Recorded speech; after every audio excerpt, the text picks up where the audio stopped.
निकला था महाकुंभ के रास्ते बिहार बोधगया जाने के लिए, क्योंकि वहां चल रहा है एक आंदोलन। लेकिन अफसोस मुझे बीच रास्ते से वापस आना पड़ा। अब आप लोग सोच रहे होंगे कि रोड पे तो इतना जाम है, ट्रेन के लोगों के टिकट नहीं मिल रहे हैं, लोग भर भर के जा रहे हैं।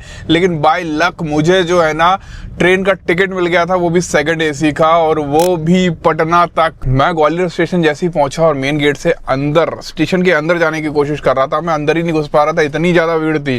क्योंकि यहाँ से चल रही थी एक Mahakumbh special free train Mahashivratri के लिए, और इतनी ज्यादा भीड़ मैंने अपने जीवन में ग्वालियर स्टेशन पे इतनी भीड़ नहीं देखी। उसके बाद जैसे ही मैं इटावा पहुंचा, भाई साहब, मैं इससे पहले भी एक बार इटावा आया था, रेलवे स्टेशन पे खड़ा था, मुश्किल से 2-3 बंदे दिखते थे रात के टाइम प्लेटफॉर्म पे। वहां इतनी भीड़ कि मैं जब वीडियो रिकॉर्ड करने लग गया तो पुलिस वालों ने रोक दिया मेरे को, भाई वीडियो मत बनाया। भाई वीडियो बंद कर ले भाई।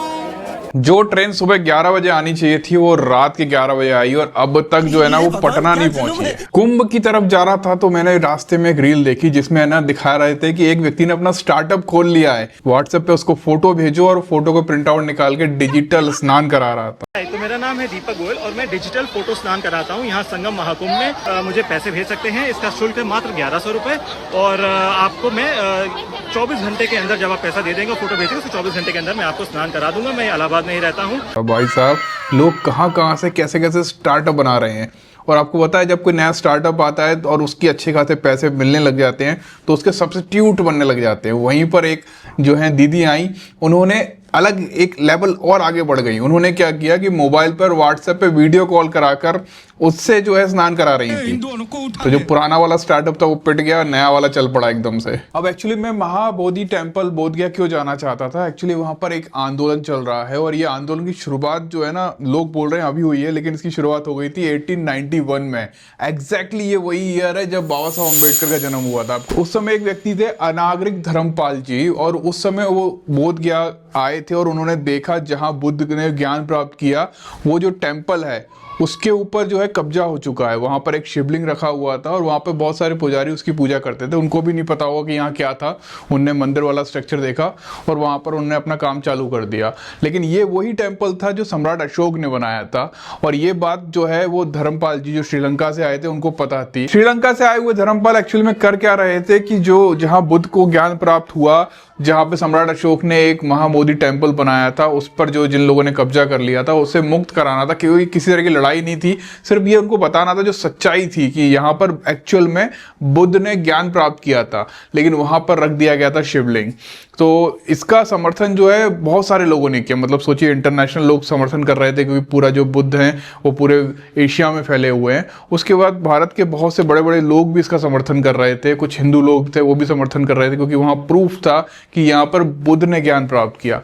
जब ये सारा कुछ चल रहा था तो 1949 में जो है उसका फल मिलता है, एक एक्ट तैयार हो जाता है, बोधगया टेम्पल एक्ट, और उसके दौरान जो है इन सब चीज़ों से मुक्ति मिल जाती है। लेकिन आज 2024-25 में जाके फिर से एक आंदोलन चालू हो गया है, और बोल रहे हैं कि जो बोधगया एक्ट 1949 बना था इसको जो है री अपील करो। अब ऐसा क्यों, सोचिए जब इतना बड़ा आंदोलन खड़ा करने के बाद इतने सालों के बाद जो है एक एक्ट तैयार होता है, उसको वापस से क्यों मांग उठ रही है। 1949 में जो एक्ट बना था बोधगया टेम्पल एक्ट, इसमें बहुत सारे लूप होल थे। सबसे पहला लूप होल तो यही था कि इसमें जो इसके ऊपर जो स्वामित्व होगा इस टेम्पल के ऊपर वो बिहार सरकार का होगा। उसके बाद यहाँ पर एक कमेटी बनी थी BTMC, Bodhgaya temple management committee, जो यहाँ की सुरक्षा, यहाँ की देखभाल, यहाँ पर जो पर्यटन आ रहे हैं, यहाँ पे जो लोग आ रहे हैं उनकी देखभाल करना, ये सारा काम उनका होता था। और यहाँ पे आपको पता है यहाँ पर 9 लोगों की टीम थी, इसमें से 4 लोग हिंदू होंगे और 4 लोग बुद्धिस्ट होंगे, ये इसका रूल था। और इसका जो अध्यक्ष होगा वो जिला मजिस्ट्रेट होगा, मतलब जो भी कलेक्टर बन के बोधगया आएगा वो इसका अध्यक्षता करेगा हमेशा। और इसमें बहुत सारे ऐसे ना चेंजेस होते रहे इस एक्ट के अंदर। जैसे 2013 में एक चेंजेस किया गया कि जो उसका अध्यक्ष होगा ना वो गैर हिंदू भी हो सकता है। तो ऐसी सब चीज़ों को लेकर जो है ना बुद्धिस्ट काफ़ी परेशान और गुस्से में है, और उनका ये कहना है कि जो आमतौर पे जो भी धर्म का स्थल होता है उसमें उसी धर्म के लोगों का पूरा तरीके से वर्चस्व होता है, वो काबू करते हैं, उसको अपने हिसाब से चलाते हैं, क्योंकि वही उसका भला बुरा जान सकते हैं, सोच सकते हैं, समझ सकते हैं। तो उनका ये सिंपल सा कहना है कि इस बोधगया टेम्पल पे जितने भी हिंदू लोगों को सदस्य बनाया गया उनको हटा दिया जाए, और प्रॉपर हर कोई, मतलब इसका अध्यक्ष से लेके इसके सदस्य से लेकर तक इसका अध्यक्ष से और सदस्य तक जो लोग हैं वो बुद्धिस्ट ही होने चाहिए, ये इन लोगों की मांग है। तो जो जो 1981 जब बाबा साहब का जन्म हुआ था, जब इस आंदोलन की शुरुआत हुई थी। अब ये जो दूसरा आंदोलन है ये भी बहुत महत्वपूर्ण है, इसलिए मैं यहाँ जाना चाहता था, लेकिन अफसोस मैं जा नहीं पाया। लेकिन हो सकता है कि कुछ दिनों बाद जब महाकुंभ खत्म होगा, महाशिवरात्रि खत्म होगी, तो फिर से कोशिश करूँगा वहाँ जाने की। 2027 में जो है उत्तर प्रदेश में फिर से चुनाव आने वाले हैं विधानसभा के, और आपको पता है अभी से ही जो लोग हैं अफवाह उड़ाने लग गए हैं कि इस बार जो है अगर समाजवादी पार्टी को जीतना है, बहुजन समाज पार्टी को जीतना है, तो फिर से इनको एक आना पड़ेगा, तभी ये संभव है। और बाकी जो है इस बार है ना, खास बात ये हो रही है कि चंद्रशेखर आजाद का नाम भी लिया जा रहा है। बोल रहे हैं कि बहुजन समाज पार्टी, आजाद समाज पार्टी और समाजवादी पार्टी, अगर ये तीनों एक हो जाते हैं तो चांसेस हैं कि वो जीते जाएं। Torch on. It's on now.